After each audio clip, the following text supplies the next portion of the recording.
Welcome to the Power Sweep Podcast. This is Chris Van Dyne from NorthCoast Sports. Excited for another week of the Power Sweep Podcast and excited for championship week. It's been a lot of fun. Last week was wild. It was one of the wildest weeks of college football that I can remember. Rivalry week lived up to everything we expected it to be. Who would have thought Ohio State would lose to Michigan? Unfortunately, not us, because we had Ohio State as a late phone play. Buckeyes, big loss there. Michigan now in a Big Ten championship game. We've got someone coming on as a guest handicapper to talk about that game. Also, Bedlam lived up to everything it was billed to be. Oklahoma State pulling it out against Oklahoma. Defense really came up big in the end for the Cowboys. And after the game, even more chaos. Lincoln Riley leaves Norman, goes to USC to take the head coaching job. Then Brian Kelly, rumors were flying around that he was going to go to LSU. Well, he did. It appears that Marcus Freeman is going to be getting hired at Notre Dame. Just a lot of chaos, a lot of coaching chaos, a lot of questions about who's going to end up where in the playoff right now. Playoff race is pretty heated. Still a lot of games to determine that this weekend. You got the Big Ten championship game. You got the AAC championship game with Cincinnati. Bama and Georgia's big matchup. Oklahoma State still has a game to play. They can win and boost their profile. And who knows, Notre Dame's still not out of the playoff mix. Could be playing with an interim head coach if they were to somehow find their way in the playoff. Absolutely too wild of a situation to imagine. So last week, not a great week at NorthCoast. Apologize to anyone who bought the late phone package. We did go 0-2 on Friday, 2-3 on Saturday. Totals went 1-2. We did get backdoored on one of our Saturday plays. Memphis was leading by 12 late, ended up giving up a touchdown with less than 2 minutes left. We did win our top two sides on Saturday, Navy and Notre Dame, with pretty comfortable wins. And we were 8-3 in our top opinions, which are the other plays we considered for our star-rated plays. Unfortunately, we just chose the wrong games in the end. Just one of those weeks. We've had really good weeks. This was not one of them. Like I said, Friday was 0-2 on our star-rated plays. Totals 1-2. Unfortunately, we had the right reasoning for Penn State, Michigan State under. The weather was really bad. We knew that. And it looked like it was going to go under. It was 23-20 with less than 10 minutes left in the fourth quarter. Michigan State scores a touchdown on 4th and 15. And then Penn State drives all the way down the field in horrendous weather with wind and snow in their face and scores a touchdown with 54 seconds left to push the game over. That was unfortunate. We did have an easy winner of Western Kentucky Marshall. I should not say easy. Western Kentucky Marshall did go over. We were a little lucky in that one. And the other total was Kentucky Louisville under, and that was not even close. I didn't see Kentucky scoring that many points. We also gave out a small college play winner, Southeastern, or formerly known as Southeastern Louisiana, minus 13.5. Won pretty comfortably. And we're going to talk more about FCS football later on here with Jim. Power Sweep subscribers, you had a lot of fun last week because our college Power Sweep plays, I should say, went 5-1 with the only loss being the underdog play of the week. Notre Dame was our top play. We also had some unorthodox plays that we really liked that ended up winning, like New Mexico State. I know a lot of people weren't on that game, but New Mexico State handled business against UMass. Southern Miss, not a very good team this year, but we knew they were going to be motivated to end the season on a high note with 2 straight wins, and they beat FIU, who is an absolute dumpster fire. So overall, our late phones, still have a winning record on our late phones. NFL has been hot all year, but cooled down a little bit the last couple weeks. Last week we were 1-2. Looking at those NFL plays right now. Big loss on the top play with the Steelers. We won the total in the Chargers-Denver game. Lost with Minnesota. Very easily could have won that one, but didn't pull it out. But our NFL plays have been so good this year that I really can't fault our NFL handicapper for having a bad week. So I think that the 35-13 NFL regular and preseason record speaks for itself, hitting 73% on the year. So stick with us. One bad week does not make our season. We're going to bounce back and continue what we were doing earlier in the season for the rest of the season. And we've got bowl games, we've got NFL, we've got playoffs, and we've got our guest handicapper coming up. Really excited, going to break down the SEC championship game and Big Ten championship game. All right, the last few weeks we haven't done a guest handicapper, and felt bad about that, so I had to go get somebody that I felt like would have a lot to add to this week's games, especially the SEC championship. JC Shelton from UGA Wire. JC, how you doing, my man? Great. Thanks for having me on, Chris. Appreciate it, man. Get the invite to the infamous podcast here. Really excited, man. Yeah, and those that listen to the Stewcast also recognize JC's voice. One of the fellow co-hosts or handicappers on the Stewcast with my good friend Al Studer, not Al Unger. But how you doing, JC? You ready for this big SEC championship game? I am. We were talking about this off air a little bit, but I'm really using the most stats when I'm writing these articles about previewing this game. Huge matchup, and there's so many numbers to kind of back up and give life to this matchup in my mind. So excited to kind of share those with you guys. Yeah, and why don't you let the listeners know a little bit about what you do at Georgia and for UGA Wire? Yeah, so I cover Georgia football for the USA Today's College Wire Network, which is UGA Wire. That's our site, ugawire.com. Check us out for your Georgia football coverage. We've got everything you need there, stat breakdowns. I'm doing a little preview here that'll come out tonight. I also host the UGA Football Live with JC Shelton podcast. Have a lot of former Bulldogs, NFL, present Bulldogs as well, guys who know a lot about football in general and really a lot about Georgia football. So I get to dive into that with them on a weekly basis. So yeah, just check us out there. And we're on Instagram at UGA Wire as well. All right. And we're going to kick it off. Naturally, since you are the big Georgia expert, that we're going to immediately start talking about Big Ten football. That's what you really love. Big Ten championship, Michigan and Iowa. Michigan off a monumental win over Ohio State. Who saw that coming? You liked Michigan last week. Was it you or someone on the? I actually took Ohio State, so it wasn't me. Okay. Yeah. Someone on the Stewcast did. It might have been Stu. Stu liked Michigan. That's right. And I was shocked by that because Michigan State and all. But Stu did like Michigan. Me and you liked Ohio State. That's yep. Who would have thought, right? Who would have thought? Do you think Michigan has enough to bounce back off that big win? Do they have enough emotion left in them against an Iowa team who we didn't expect to be here, but has a really good defense, and Kirk Ferentz likes to keep games close? Yeah, this is interesting to me because, like you was said, right, Michigan has that huge win, first time in 10 years versus Ohio State. They did it at home. I mean, they rushed the field in the snow. I mean, what else could you ask for if you're a Michigan fan? From the players and the team standpoint here, my mind goes to the college football playoff, right? I mean, because you come off that win. Let's say let's actually rewind it back here for a second. Talk a little pregame of Michigan, Ohio State. So Michigan goes into that game really, as the underdog. And now we fast forward a week later, and they're number 2 in the country in the final college football playoff rankings for the regular season. I mean, that's an incredible jump. And I don't think it gives new life to this Michigan team, in my opinion, because they're playing for a national championship now. I mean, you're sitting at number 2. You win this game, you're going to stay at number 2.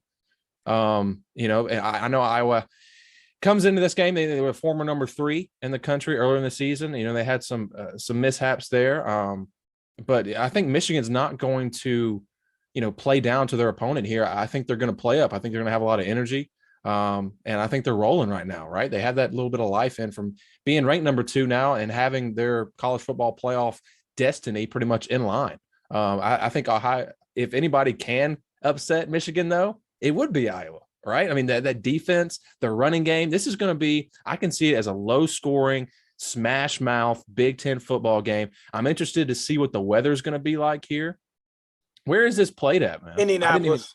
Okay, so it's Yeah, indoors. no It's weather. Yeah. indoors. No worries. I would rather see that outdoors somewhere in the snow. I mean, that's what I love Big Ten football for at this time of the year. But in Indianapolis, I still think it's going to be a smash mouth game. I don't care what the weather's like. I don't care that it's indoors because I think these two teams match up well on the offense, defensive line. I know Michigan's defensive line has really come on. One of the best defensive fronts, Hutchinson back there. But I think Iowa's run game, right? We see those guys line up 12 personnel all the time. They've got, I think at one time we saw them line up with like, what was it, like almost all their offensive linemen on the front line and two back, a little I formation handed off, smash mouth game. I think that's what like Michigan likes to do with Haskins in the running game last week. I can see it as that kind of game. What do you think, Chris, about how these guys are going to strategically attack each other? I think it's more of a run first to pass here. Oh, absolutely. I mean, first off, Iowa does not have a lot of confidence in their quarterbacks. Spencer Petras is only hitting 58%. He's thrown for 9 touchdowns this year, 102 passing yards last week versus Nebraska. And frankly, they're lucky to be here after they won last week when they were trailing big early and came back and beat Nebraska, and then Wisconsin had to lose. So many things had to go right for them. It almost feels like a little bit of a team of destiny thing. I do think that it will be a defensive matchup because if you're Iowa, you can't let this get into a high scoring game. No. You have no chance to win if you let Michigan score more than probably 24 points. Your goal has to probably be to keep Michigan to 20 or below and probably eat some clock, keep it at low possessions. And with, Michigan averaging 43 rushes a game, it should be a pretty steady running clock. And both teams have a solid run D. Michigan allowing 123 rushing yards a game, Iowa allowing 106 rushing yards a game. So they're both good at defending what the other does well. Yeah. So I definitely think that if you're looking at the total 43.5, it's a low total. It does make me a little uncomfortable, but I'd probably lean towards the under. What do you think about the side of Michigan laying 10.5? Oh man, see, that's interesting to me. I think Michigan's going to show up here, right? I really do. But Iowa's defense, man, they play well. They're well coached. They play big in big moments. I think they're going to be juiced up for this game as well. Because like you said, I mean, a week ago, Nebraska was up. What was going through their minds? Like, we're out, right? Yeah. But no, they're here. They're here, and they're playing a good Michigan team. But on their defensive side of the ball, it really matches up well. Like you said, I mean, the yards allowed rushing, really close. Pass yards allowed, Iowa 210, Michigan 196. Points per game allowed, 17.2 for Michigan, 17.3 for Iowa. I mean, that's really, really tight there to me. And I think that's what we're going to see. I think there's going to be, I like what you said about the under. And I like Iowa here. I really do. I think there's going to keep it a 7-point game. I really think it's gonna be a 7-point game here, just because of how both teams, eat up the clock, run the ball.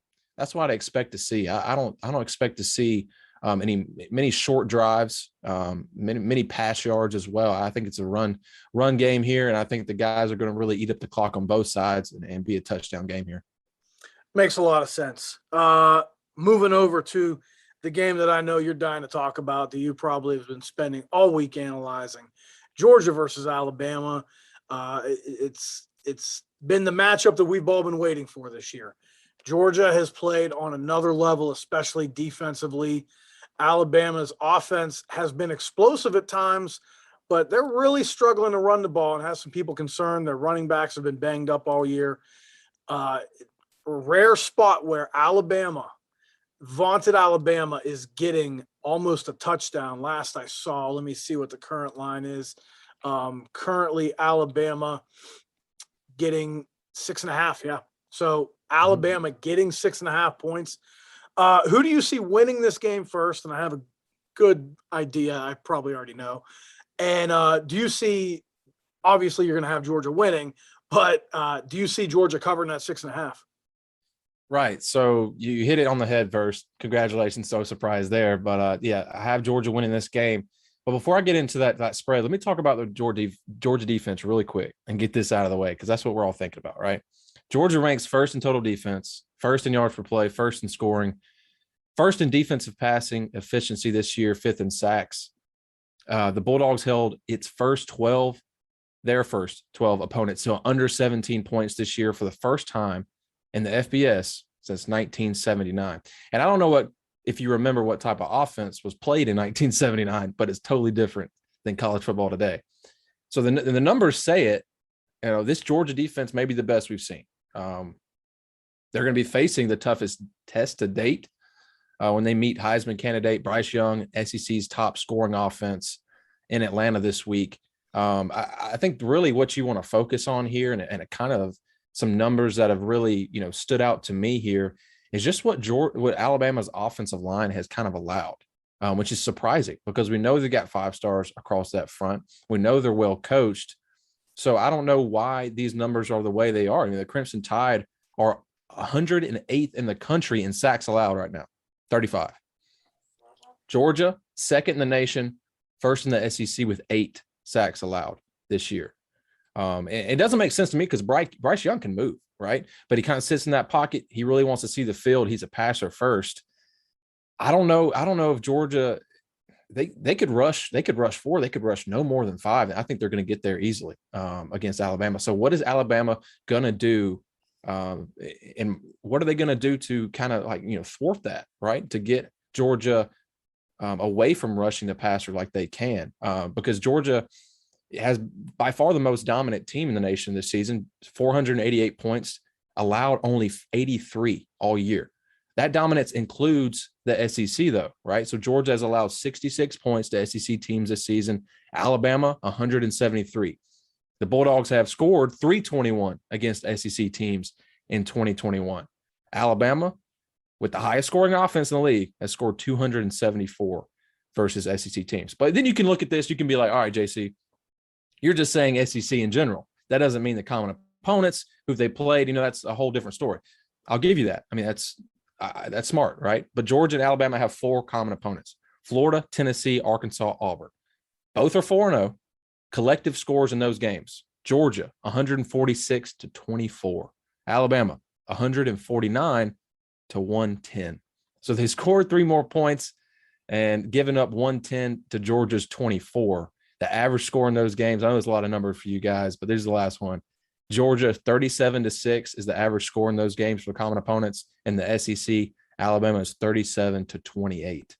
We saw this kind of matchup and what I'm talking about against Auburn last week, right? We know Georgia went into Jordan Hare and absolutely gave it to Auburn, tore that ass up. I know Auburn, fought with Georgia, I would say the first quarter pretty well. We know that Auburn's front 7 is one of the better in the SEC. And they have a tradition of that. I mean, defensive players love to go to Auburn. I mean, they have traditionally good defensive coaches, a factory from the NFL on the front 7. And Georgia was able to go in there and run the ball for over 200 yards. And really, that's the theme for Georgia's offense, is really keeping these teams off balance, right, with pass and run. And when Georgia can run like that, it's very hard to stop them. And I think that's where Alabama is good against the run in their defense this year, but in the secondary and in the linebacking position, when they're covering guys out of the backfield, they've really been lacking. And I think that's where Georgia exposes them, because they have the best tight ends in the nation: Brock Bowers, Darnell Washington. I think PFF has graded them out as the best in the nation at that position, number 1 and number 2. Brock Bowers, we saw him take a 77-yard touchdown past safeties and defensive backs at Georgia Tech last week. That just shows his speed and versatility. When you can attack the middle of the field like that and get Alabama's weakness exposed, I mean, it's just going to open up holes for the run game, right? So we know Georgia's going to have that dominance on the defensive line. I think the numbers point you there. I think the healthiness of Georgia up front is really good right now, some of the best it's been at this season. The only concern is safety Christopher Smith, who's dealing with a knee. He didn't play last week, but he's practicing this week, so that's a good sign for Georgia. But the front is healthy. I think that's the win for Georgia, is going to be up front on the defensive line to Alabama's offensive line. And then the other one is going to be Georgia's middle of the attack passing game And that RPO with Stetson Bennett, his legs being such a big obstacle for defenses to get through this year because he can keep that zone read. And that gives you another blocker, gives you quarterback run. It really gets the teams off balance, right? Todd Monken, Georgia's offensive coordinator, has done such a good job of that, in my opinion, this year. So I think that's 2 wins for Georgia right there in matchups. That's a long way to put it, guys, but I'm taking Georgia 6.5, and I'm feeling really good about it. I think it's a 10-point game at least. I'm thinking 38-20 is what I'm thinking. I think the dominance is just, I think Georgia just has those dudes this year, guys. I really do. Here's another stat for you. It's my last one, though. Tackles for loss allowed. Alabama, 85, 14th in the SEC. There's 14 teams in the SEC for all you Big Ten fans out there. Georgia, 37, first in the SEC. That's my last number I'm going to drop for you, Chris, but I'm taking Georgia to win and Georgia to cover. I'm not surprised by that. I'll tell you what, our power sweep lean, it just seems like a lot to give Georgia. We had Georgia by 3. We figured Georgia would win this game, but Bama would keep it close. I'll be honest, it does make me uneasy because when you look at these defensive stats for Georgia, it's impressive. And Bama's big concern right now is they can't protect the quarterback. And they have struggled at times to run the ball. And against Georgia, if you struggle at times to run the ball, it's going to be bad news against that defensive front. Only rushed for 71 yards against Auburn last week on 37 carries, and they're extremely banged up in their running back room. As of the end of the game last week, the only scholarship running back they had left was Trey Sanders, who was coming back off that car accident injury last week. They did move a couple guys over from defense, but they're not really ready yet. So big concerns with the Alabama ability to run the ball. I think if you subscribe to the late phones at NorthCoast, we're going to keep looking at this game and analyzing it. I did notice one thing, and I found this to be interesting, but the yardage in common opponents actually favored Alabama. And against those 4 common opponents, Georgia was plus 99 yards. Alabama was plus 136. So it seems like Bama's putting up the yards, but not always getting the separation from teams. You look at the Arkansas game. They outgained Arkansas by 203 yards in that game, but only won by a touchdown. They put up 671 yards in that game. Turnovers are hurting them. Losing possessions because of lost, having negative plays is hurting them. So I do think that Alabama is going to have to correct that. And it's going to be tough sledding if they can't protect the quarterback in this game. Yeah. I completely agree with you. I think Brian Robinson might go, right? I mean, he's got to play if he, unless he's in a wheelchair. Yeah. Get the cortisone out. He's all they got left. He's all they got left. Yeah, like what are you going to do without him? I mean, you need that run game. You cannot let Georgia make you one-dimensional. They will eat you alive. When you look at good defenses, what do, right? They do that. Same in the NFL, same in college football. To me, you have one team who's just one-dimensional. I don't care how good they are. Alabama's receivers group is one of the best in the country. They got Bryce Young. He can sling it, right? We know that. We know he can read defenses. We know he can progress through his progressions. Unlike Stu said, first part of the season. I knew that's where you were going. He had me all hyped up. I'm like, Alabama's going to be down finally. Yeah, I know. He was like a little bit, but not because of that. He's going to win the Heisman here in a minute. I think. I mean, he's pretty locked. We know that's a QB award. But like we said, like one-dimensional, you can't do that against Georgia. So I expect Alabama to really try to pound it. I really do. I think they're going to keep running all game unless they get down, unless Georgia's able to get up on them early. I think that's what you're going to see is really Alabama try to stay balanced as best they could. Yeah, I agree. JC, it's been a pleasure. Really excited. And I'll be talking to you later when we record for the Stewcast. So excited for that as always. It's been a lot of fun getting you on for the first time on a Power Sweep podcast. And just let the listeners know one more time where to find you. Yeah, man, I really appreciate you having me, Chris. It's been fun. But you can find us at ugawire.com. That's where you got your Georgia football coverage. We are at UGA Football Live on Twitter. You might recognize that. I'm at J_Shelton on Twitter. UGA Wire on Instagram. UGA Football Live with JC Shelton is the podcast. We've got an SEC championship special out right now. Me and former Georgia tight end Arthur Lynch break it down. We talk CFP as well. So that's real fun. So hit us up there, man. I really appreciate it, Chris.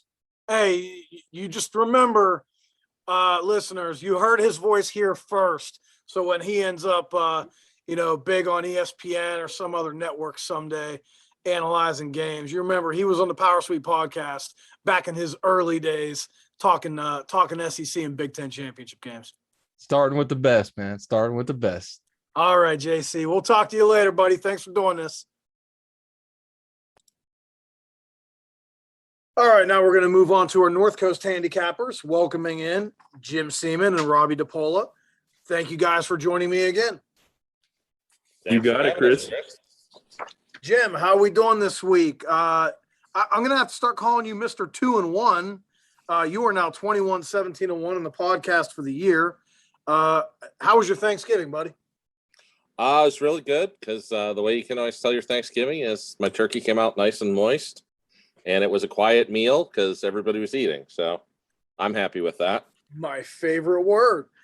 All right, Robbie, how was your Thanksgiving? Well, it was hectic as it typically is. I have a pretty big family. We typically have about 20 people over at our house. So it was pretty nice to see everyone again after last year of not being able to do it. So it was fun. I had fun. Good food as always. I spent my weekend eating the Pilgrim at Get Go. That was my Thanksgiving dinner. That's a legendary sandwich for those who don't know. Oh man, I'll tell you what. You eat the Pilgrim, you've had a real Thanksgiving dinner. That is a real Thanksgiving dinner. All right. Beg to differ. Yeah, it's also it also gets real about an hour after you eat it. All right.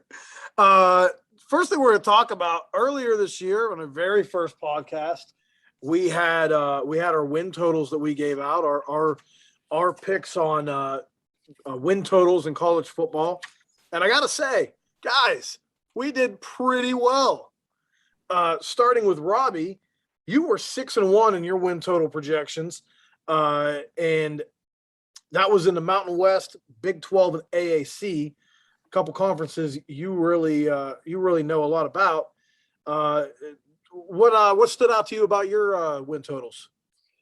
Well, I think the one I'd have to go back and listen, but I'm pretty sure the one that I liked the most was Utah State over just 3.5 wins.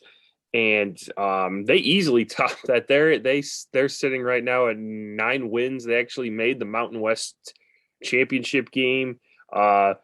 Just with their situation, bringing in a veteran coach in Blake Anderson, who brought over his quarterback, Logan Bonner. They brought over the linebacker, Justin Rice, who was previously at Fresno and at Arkansas State. And Blake Anderson really did a good job I think he changed the culture there. They had a down year. There was a lot of problems with the program last year, and he seemed to fix those. It also helps when you have a receiver who's currently leading the FBS in receiving yards, and Devin Tompkins with 1,543 yards. To have a go-to weapon like that is very helpful. So that was probably the one that I liked the most, that I was the least surprised it went over, just because it was so low and I thought they could easily at least hit 6 or 7. I didn't see 9, but I thought that one was pretty easy. The only under I had was actually Texas, and that was under 8. And it was looking pretty shaky there at the beginning of the year because they started 4-1, but then in typical Texas fashion, at least over the last decade or so, they kind of hit a wall. Lost, I believe, 6 in a row, including a game to Kansas, as they were over a 30-point favorite in that game. So Texas helped me out there. Both win totals I gave out in the American, which was Houston over 8.5 and SMU over 6. Houston only lost 1 game, and it was the first game of the season. They won 11-1, and now they're in the American championship game. And then SMU started the season, I believe, 6 or 7-0, so that already went over before they even lost a game. Those both were good. The App State over 8.5 and Nevada over 7.5. It came down to the last couple weeks, but they ended up helping me out. And the only team that didn't come through for me was TCU, who was over 7.5. They had a pretty down year by their standards, but over and all pretty happy because as you guys have listened to this podcast, my podcast record has been terrible, and I do apologize for that, but it was pretty nice to at least know that I gave out some winners at the beginning of the year. So if you guys bet those, you're looking pretty good. Yeah, 6-1, Robbie, and I was really impressed with that Texas pick because you're always worried that Texas is going to figure it out, but they never seem to. New coach, 8 seemed like a lot of wins for them to get. That's kind of what I was banking on, and they came through for me. And that Utah State was beautiful because that was less than halfway through the year you had already won. Yeah, they started out with 3 straight wins, and then by their 6th game, they picked up their 4th. So halfway through the season, it had already cashed. Yeah, I was a little bit behind Robbie. I went 6-3. All 3 of my CUSA plays were winners, and my favorite winner was Western Kentucky over 5.5. A team I also mentioned I thought could possibly win CUSA title, and here they are playing for the CUSA championship game. And, I know they started out 1-4, but when you look at who they lost to Army, Indiana, Michigan State, and UTSA, all 4 teams going to bowl games. I kind of figured they might start out with some losses, so I never really was too upset about that. I knew that they had to turn it around quickly, but the offense was so explosive, and then next thing you know, they're rattling off 23-point win against Old Dominion, 15-point win against FIU. The schedule really lightened up in the second half of the season for them. Rice, Middle Tennessee, FAU, Marshall were their other games. So those last 7 games, they only had to play 2 teams that ended up in a bowl game and only 1 team that ended up actually finishing with a winning record. So big benefit for Western Kentucky there at the end of the year with the schedule. They just had a bear of a schedule early in the year and ended up going 8-4 over 5.5. That was easy. I also had Middle Tennessee over 4.5. Marshall under 8.5. Marshall looked good early in the season, but it did get kind of testy because after they had started 2-3, they ran off 4 straight wins, and I started to sweat a little bit. But they did drop a game to UAB, which gave me the under, and then it also ended up losing to Western Kentucky. So 7-5 was their record. My 2 SEC plays also won. I had Kentucky over 7. They finished 9-3. Auburn under 7. Thought I was going to push on that one when they were up on Alabama 10-0 in the 4th quarter, but that ended up working out. Bama ended up winning that game. Only 1-2 in the ACC. Louisville was the only winner, and that won thanks to the Kentucky win in the last game of the season. And I lost my Big Ten over 8.5 with Penn State. That was tough. That I feel like early in the season when they beat Auburn, I thought they were in the right track, but the early loss to Wisconsin really hurt. And then the Illinois one was the killer. When you lose to Illinois, you don't have a chance to get that under, especially to get the over, especially with Ohio State on deck. So Penn State only finished 7-5 this year. Jim, you were not far behind me. You gave out less plays, but you still went 4-2. Yeah, so I tied you by percentage points, I guess. Yeah. We're both 66%, but still 66% is nice. And I'll take it all day long. The probably one of my favorite picks was Buffalo under 7.5, and that was nothing to do. Their coach, I think, actually did very well this year to get up to 4 wins. They took Northern Illinois, who was MAC West champ. They pushed them. They were actually better than I thought they were going to be, but they did only end up with 4 wins just because any team, it's hard when your coach leaves after spring and several players hit the transfer portal and end up where your coach went. It was kind of shocking, but I actually thought that they did a good job getting 4 wins, but I thought that was kind of the easiest. I also had Western Michigan over 6, Kent State over 5.5, which I think at the time I talked about how I thought they could win the East, and they won it in overtime over Miami, and they'll be playing Northern Illinois this week. So that 5.5 was nice. The one disappointment was Ball State in the MAC. I had over 7.5. I thought returning MAC champs that they do well with a lot of their players back, and they were kind of underperforming. I mean, they made 6 wins, but not impressively. So that one was a little bit off on that. Independence, I split. New Mexico State over 1.5, won that one, and UMass under 1.5. I lost that.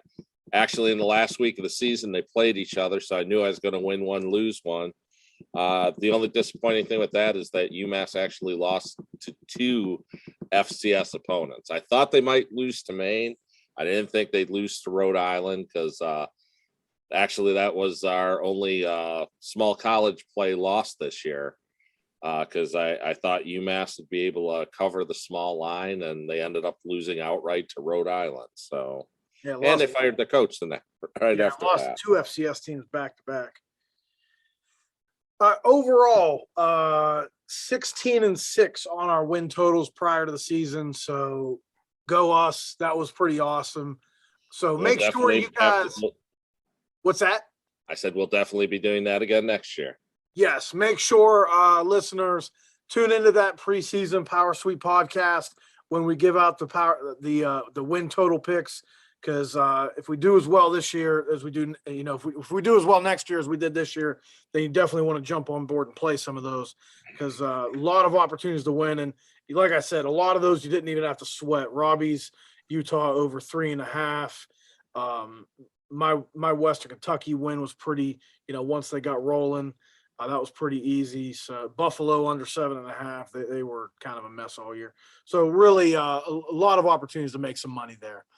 Moving on to our picks for this week. We're both going to give out one pick. It's a smaller slate, so we're only going to give out one pick. I'm going to kick it off. Guys, I finally had a winning week. I went 3-0 last week. And I had Lucky to say, you. sorry. I had possibly my best gambling weekend of the year myself. So that North Texas play on the underdog on the podcast really helped me because I did money line it on Saturday, and that was part of a 4-team parlay for me. So it was a lot of fun on Saturday for me. And hopefully coming back, we'll give out some winners this week. I'm going to start with CUSA championship game that should be very high scoring. I've got over 72.5 Western Kentucky versus UTSA. The first game was every bit of the exciting game that a lot of people thought it would. UTSA pulled out a 52-46 win. Western Kentucky, though, put up 670 yards in that game. Bailey Zappi threw for a season-high 523 yards. Western Kentucky's offense really was rolling at the time, and they really haven't slowed down either. Their defense has played better, but I will say, last week I watched that game intently against Marshall because I've been a big Western Kentucky fan all year. In that game against Marshall really moved the ball the first couple possessions when Grant Wells was playing. Grant Wells completed his first 10 passes. Their running back, Rasheen Ali, was just cutting through Western Kentucky's defense. And Marshall scored their very first 2 possessions. It was 14-0. Looked like Western Kentucky was in big trouble because they were getting stopped. They were settling for field goals. And then Marshall's starting quarterback got hurt, and that changed the entire game because Marshall could no longer throw downfield. Western Kentucky keyed on the running game. Well, UTSA has a pretty good quarterback. Now, Frank Harris had a rough game last week, but they pulled him in the second quarter because, they knew it was a meaningless game. They wanted to make sure he's healthy and confident. So he's got a 23-5 ratio. He's also run for 448 yards. So they have a dual threat there. Sincere McCormick has run for over 1,200 yards this year, nearly 1,300. He had 120 yards in the first meeting. And I just think that, this game was a shootout the first time. It was 28-24 at halftime, 52-46 final. UTSA won. I think it'll be something similar. I've been seeing a lot of projections having this in the high 70s, low 80s. And I think that the 72.5 total is very reasonable because this game, like I said, it was high scoring the first time around. And the total at the time was 71.5. So the total has barely gone up despite that game. And I see some holes in UTSA's defense. They gave up 474 against UAB, 456 against North Texas. They've gotten gashed through the air a couple times this year. Louisiana Tech threw for 339 against them. Memphis threw for 329. And I mentioned Zappy's big game against them. Western Kentucky's going to get theirs on offense. They're averaging 525 yards per game, 43 points per game, 49 points per game in their last 4 games, putting up 126 yards per game more than their opponents allow. But they allow 24 yards per game more than their opponents average. So this will be another high scoring game, over 72.5. I don't mind that big number at all. I think it should probably end up in the high 70s to low 80s, just like last time, possibly higher. Who knows? So I'll go over 72.5. Jim, I mean, you can't help but give us some action here, right? Of course.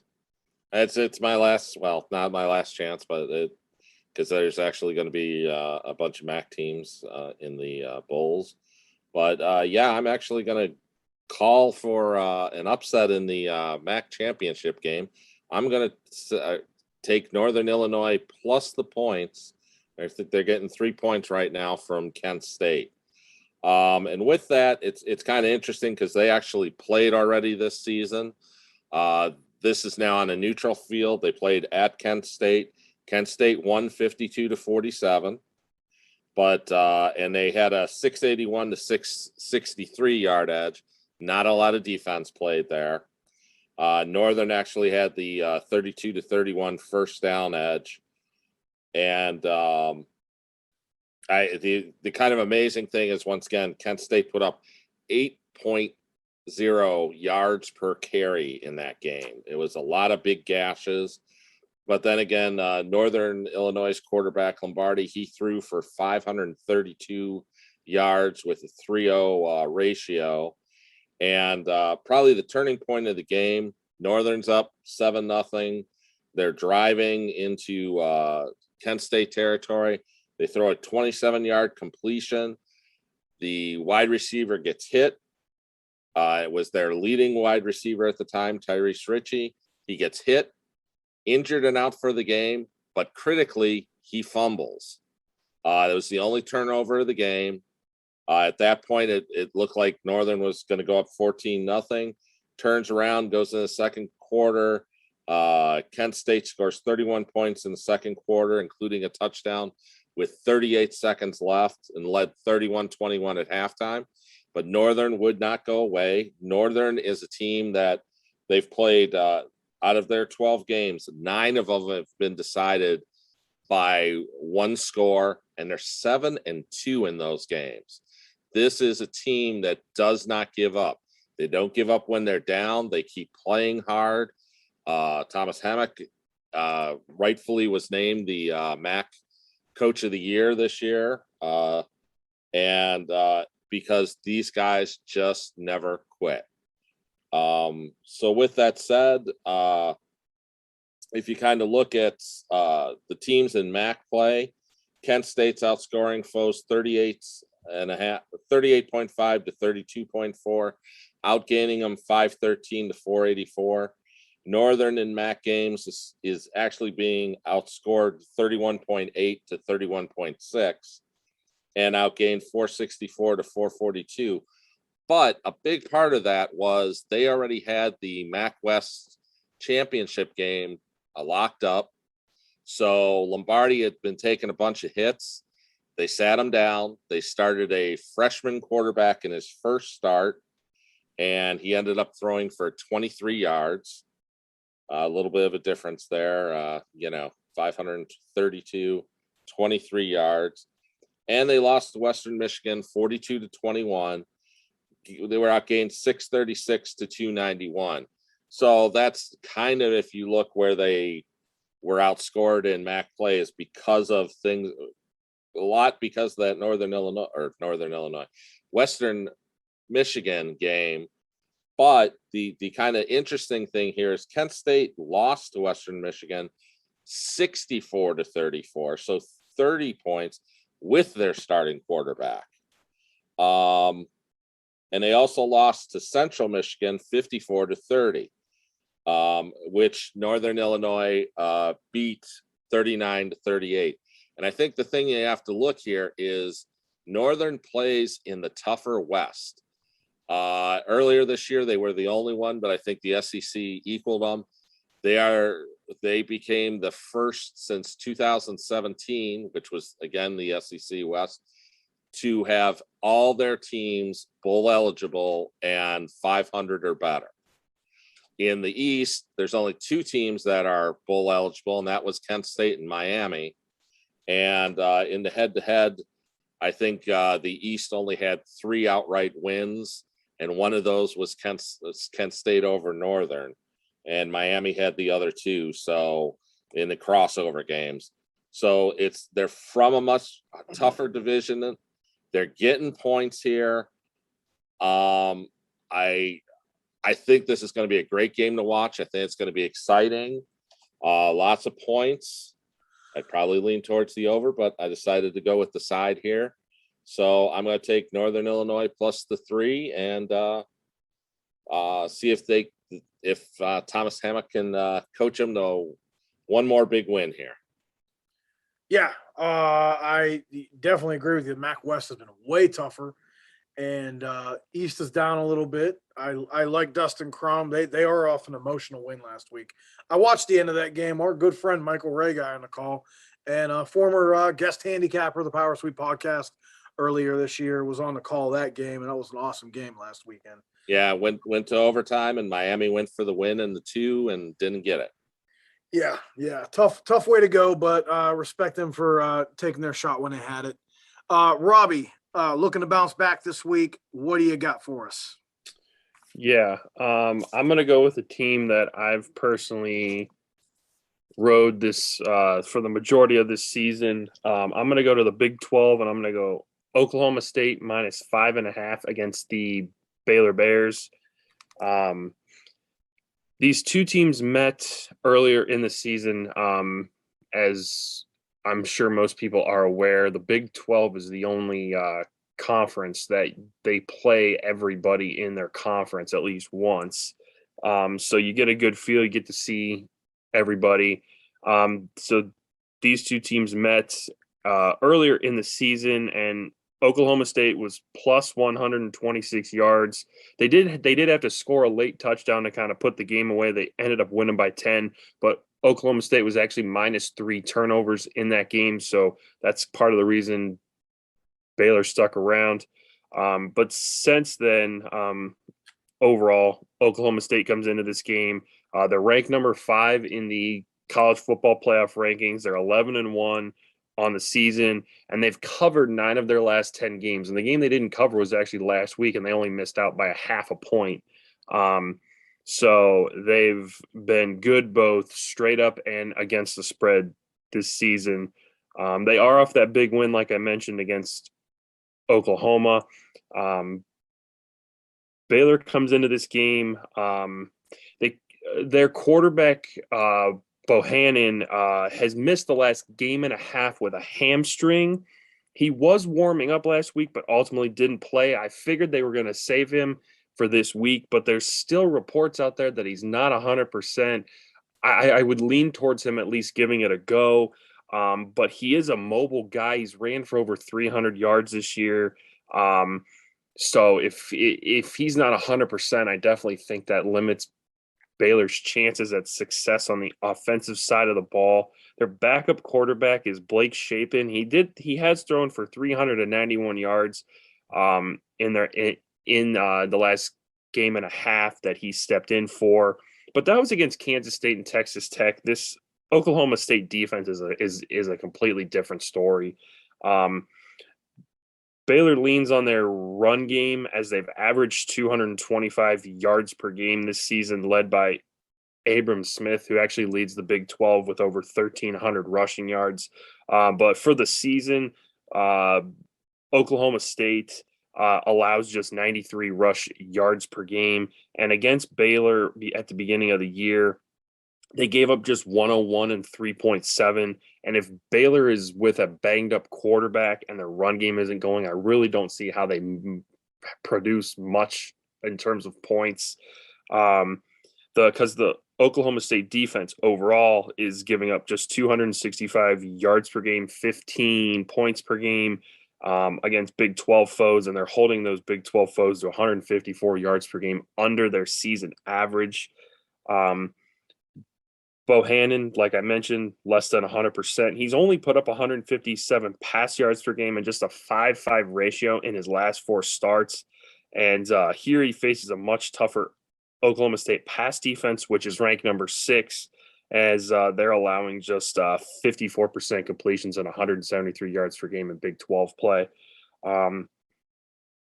Oklahoma State, they're a team, obviously, as I've stated, they play really strong on the defensive side of the ball. They run the ball well. They're led by running back Jalen Warren, who has over 1,100 yards. Spencer Sanders, their quarterback, is also mobile. He's got over 500 yards, and they could have another big day here. Baylor's last 7 games, their run defense has allowed just 94 yards per game, 3.4 yards a carry.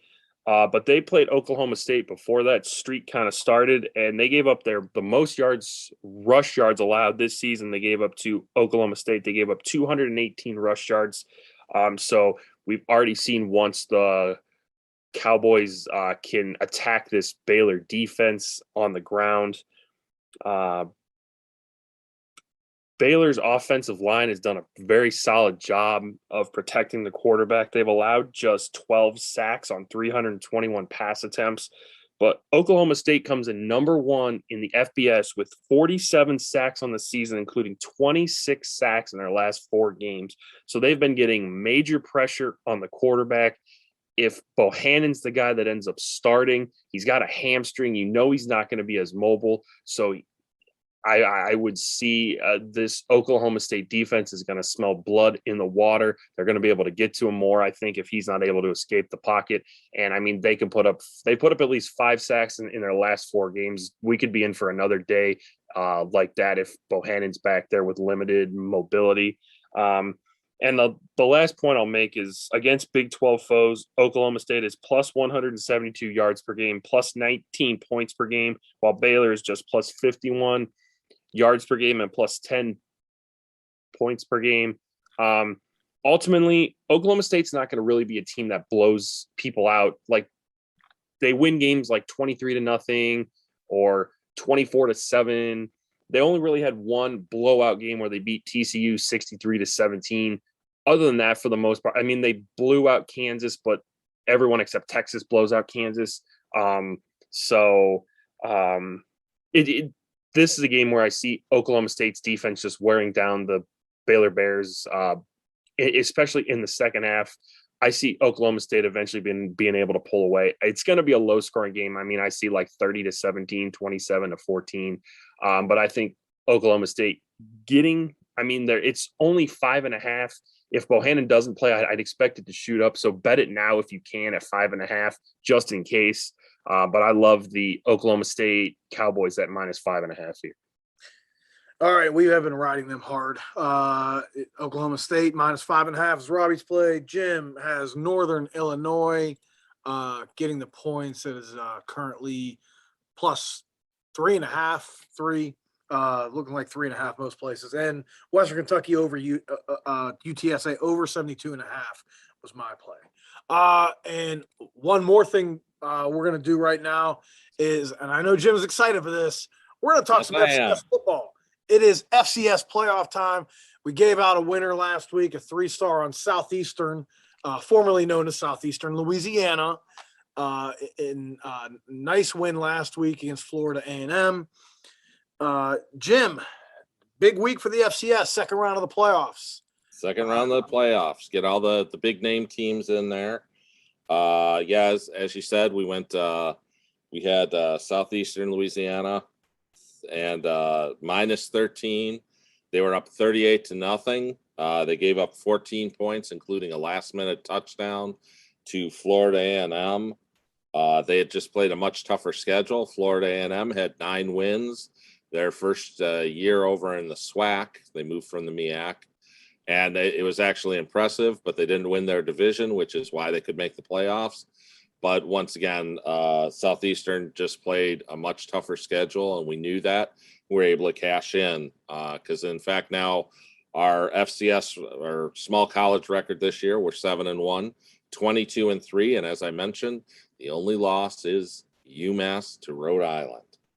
Ugh. Yeah, But, that's still a pretty good record. yeah, it's a very good record. And if you kind of look, quick rundown, looking at some of the highlights of the first week, you had 2 upsets.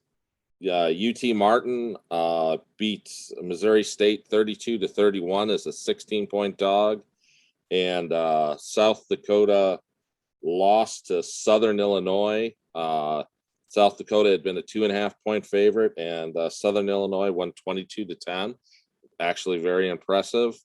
And basically, the only outright winner that didn't cover was Holy Cross, and they needed a last. I think it was 32 seconds left. They got a touchdown to win 13-10, despite being a 16-point favorite over Sacred Heart.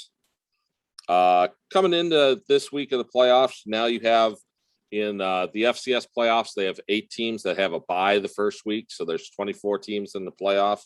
Your 8 top seeded teams get a bye week there while the other teams work out.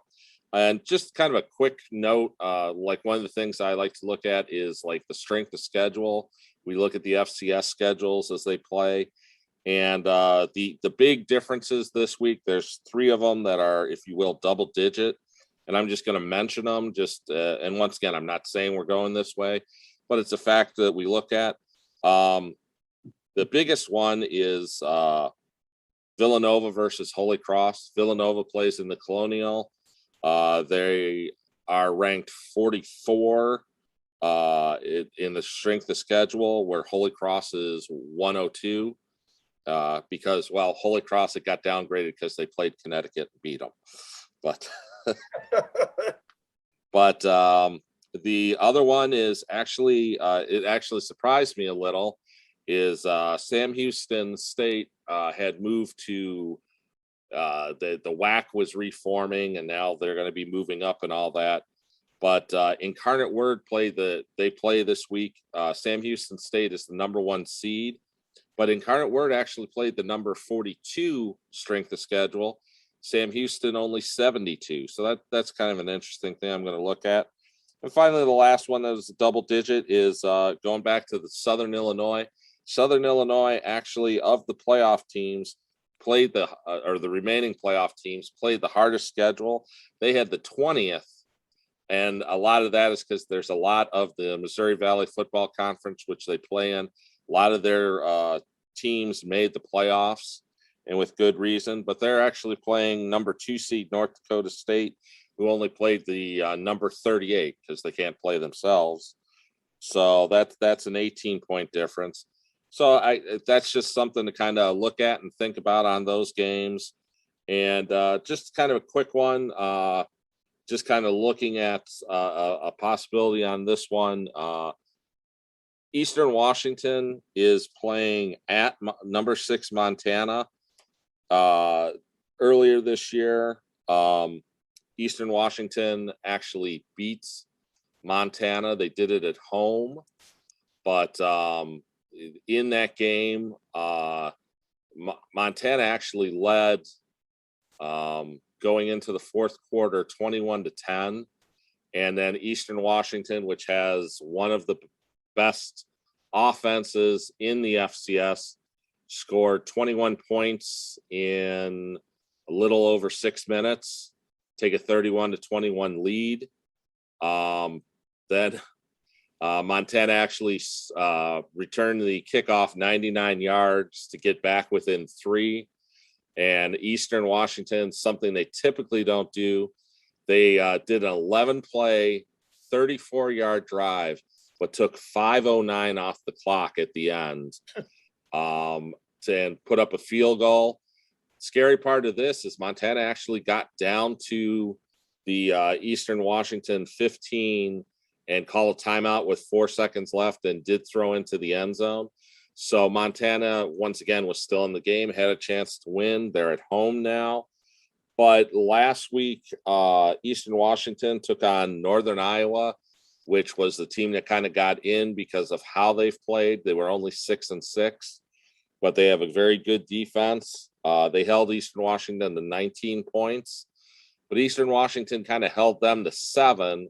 And then towards the end of the game, they on 4th down, they went out the back of the end zone, gave them a safety so that they weren't kicking out of their end zone, and won 19-9. And I think in some ways that'll be good for Eastern Washington because their offense got held. And so I think that's going to inspire them to do a little bit. And I think getting the 3 points that at this point of the week, I kind of like Eastern Washington here. Yeah, that makes sense. Jim is the FCS guy, and Eastern Washington's got a pretty proud tradition. They've gone deep in the FCS playoffs in the past. I know that. Yeah, the only thing this year is they don't have, because they play on that nice red turf field. They play there in the opener. Because they're not seeded, they don't get any home games the rest of the way. So if they're going to do it, they're going to have to be road warriors. Yeah.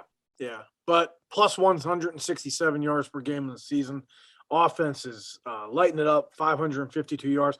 I just looked. They put up 837 yards and 71 points against Idaho. That used to be an FBS program. That's crazy how the mighty have fallen. Well, I don't want to say mighty, but one other FCS little tidbit I noticed. I'm just looking through these matchups, and I'll be honest, Jim, this is really one of my first times looking at it. East Tennessee State plays Kennesaw. What kind of offense does Kennesaw run, Jim? I think it's an option offense. Which is hard to prepare for. Yes, you're right. But East Tennessee State played the Citadel this year, and they played Wofford, who is also a triple option offense, right? Correct. So they've already seen 2 triple option offenses. So, and they did really well against Wofford. They held them to 135 rushing yards, 2.9 yards per carry. Citadel ran for 276 and 5.5, but East Tennessee State did win that game by 27. But Kennesaw does have a really explosive option offense. I know it's been really good in the past. Just something I noticed as I was looking through a couple of the games. Yeah, and in Eastern Tennessee did they have the number 63 schedule. Kennesaw State only has the number 70, so there's a little edge there. And yeah, the shocking thing is East Tennessee State is actually the only representative from the Southern Conference this year. Tell you what, the under might be a play there. I'm trying to find, early line, all I see is 49 on one service. But Kennesaw only allows 312 yards per game. Mm-hmm. And East Tennessee State's seen the option a couple times. So they've got a good run D. So you'd think that game would be pretty low scoring. 49 seems like a reasonable total to get under. So we might have to look at that at the end of the week, Jim. Yeah, and I also got to check the weather, of course. Oh, of course. All right, we're going to wrap this up. Jim, Robbie, thank you guys. Any message for the listeners, Robbie? I know you've been sitting here listening to Jim talk FCS. It's all good. He's doing his thing. He's been excited about that, so I'll let him have his moment because he's the FCS guy here. Just enjoy the championship weekend. It's amazing that we're already to this point in the season. Feels like we were just recording that podcast, giving out those win totals, but enjoy the championship week. And as always, thanks again for listening. And Jim, want to wrap it up?